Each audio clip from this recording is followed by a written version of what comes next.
So no matter how much you watch and learn, it's still confusing, and you're not.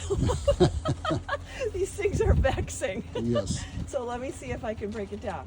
So you started off with, if there's no buds on there, and they looked at, yes, nothing's happening with those. You can either yank them out or you can cut them all the way down to the bottom. Okay. These ones, you wait until you're absolutely certain that they're not going to green up.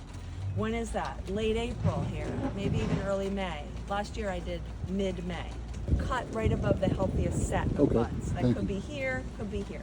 It's just aesthetics. That's not for the plant. Right. Then at the end of the season, okay, hopefully you have a lot of flowers here. I Okay? hope so. And hopefully you have flowers off the bottom too, the new growth. Clean out some of those leaves so the new growth can emerge. It's starting to come there.